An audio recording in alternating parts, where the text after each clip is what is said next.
The coming year is going to be one of the biggest ever for content marketing, and you're not going to want to get left behind, trust me. But the changes you need to make might not be as big as you could be expecting. You've probably realized this by now, but generative AI and chatbots are going to be huge in 2024, especially when Google releases its AI-powered search SGE, and even people who've never used generative AI chatbots before are going to be using it multiple times per day to get answers to their questions. And this raises the question, if people can get the answers to their questions from AI, why would they read your content? Fundamentally, the answer to that question is that as content marketers, we have to provide something that is significantly better than what the AI can produce. And this might be including personal stories, testimonials, and case studies in your blog.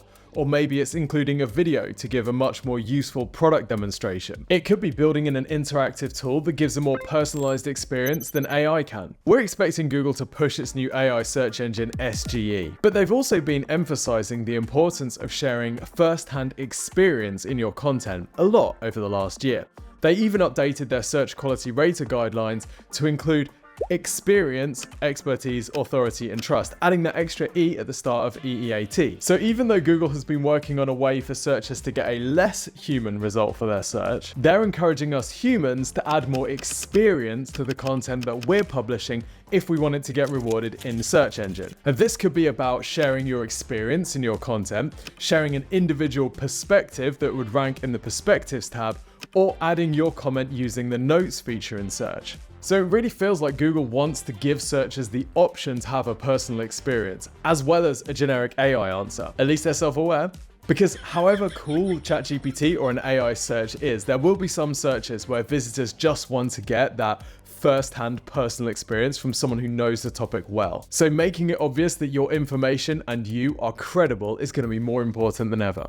So what do you actually need to do about these changes? The first thing to remember is that the fundamentals of content marketing aren't really changing. Your main goal should still be to create content, whether it's written or video or audio, that your audience wants to read, watch, or listen to. Sometimes they'll be looking for guidance on making a purchase, sometimes they'll just be looking for information, and sometimes they just want to be entertained. Now, the best content marketing will also guide people towards making a purchase. That's kind of the point. But we expect to see more content marketers investing in making the sort of content that keeps people wanting to come back over and over again. Like how the best magazines get subscribers because people love the style and the information and the position that that magazine takes on certain topics. They offer that curated experience that mean that people want to go back over and over again to read the new information. Now, one of the keys to doing this is to make sure that you really understand your target audience, and if you have a wide target audience, you may want to consider segmenting that audience in order to get the real true resonance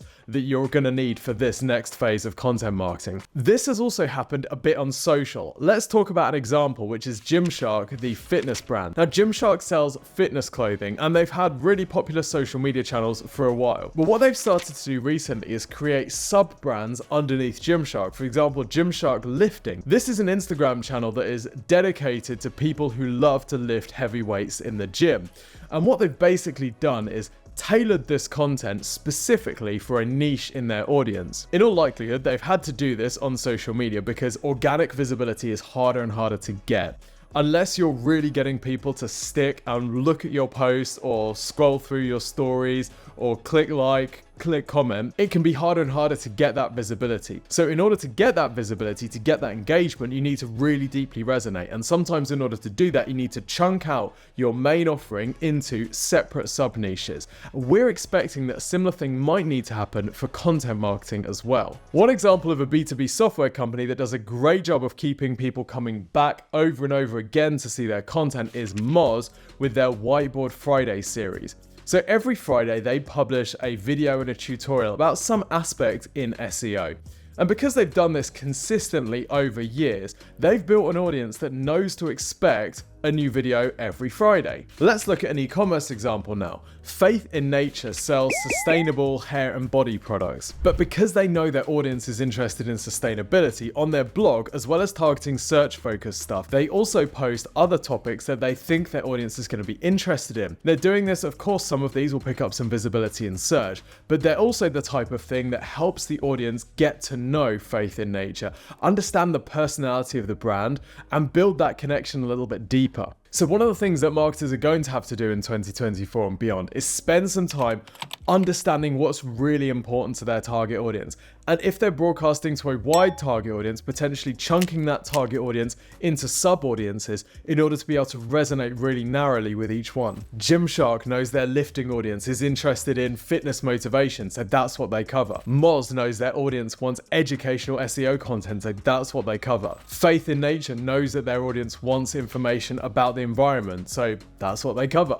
Your job now is to figure out the equivalent for your audience. Something else we're going to have to keep in mind, particularly if we're creating content to rank in organic search, is matching the style of the content that is already ranking well. This is becoming more important with Google and SGE. For example, previously you always would have noticed that long content tended to be what ranked well on Google, whereas nowadays you'll notice a lot of shorter form content also can rank really well. At the time of recording this, Google's SGE seems to reward content that is very narrowly focused on a particular topic. Maybe not the ultimate guide, the long form piece, but that narrow piece which is covering one particular subtopic of a topic. That's what seems to be doing well. So there is a chance that content marketers will move more towards that style of content over the next year as well. And you may choose to have lots of these smaller pieces of content focused on individual topics, all pointing to some central long form piece or a downloadable or a guide or a checklist or something like that. You should probably also pay attention to some of Google's new tools coming to search, things like perspectives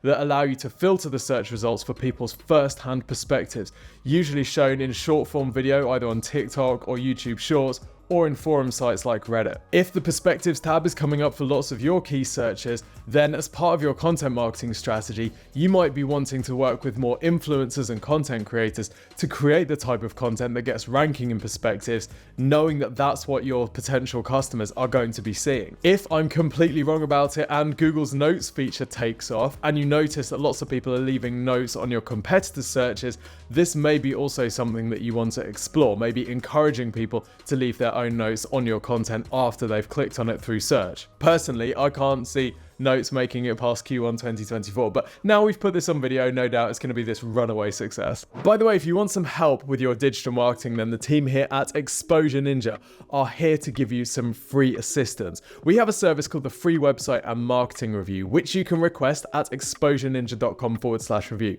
We'll take a look at your website and your competitors and your current digital marketing, and we'll put together a bespoke digital marketing plan that you can follow to increase the volume of leads and sales that you generate over the next 6 to 12 months. Just go to exposureninja.com/review to request yours today. Okay, let's talk about how AI can actually help us with content marketing in 2024 and beyond. A recent study found that 70% of knowledge workers, which by the way includes us marketers, are regularly using AI tools. Unsurprisingly, ChatGPT is the most popular. So there's no doubt that AI has had a huge impact and will continue to have a huge impact on how people create and consume content. So can we just use it to do all of our content marketing for us? We believe no. We are yet to see examples of great content that is produced solely by AI.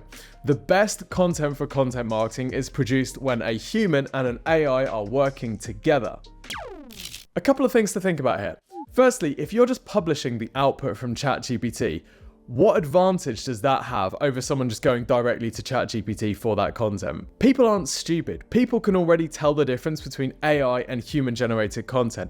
And AI content can often be very difficult to read. It just feels boring. There's no sort of connection to it at all. But if you compare this to the content produced by a human who is maybe passionate about the topic and has shared some of their first-hand experience, it's a very different experience. So we find that the best content is produced when we have an expert work alongside the AI.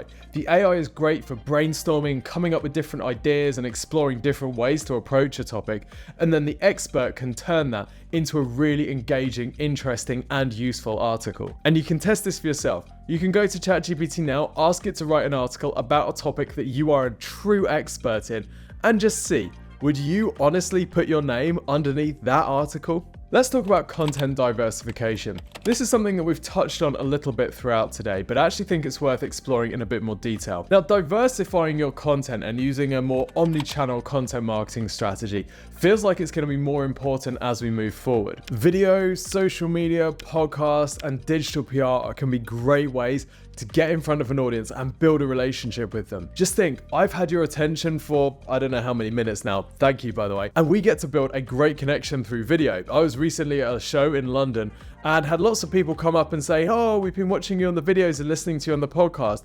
We feel like we know you.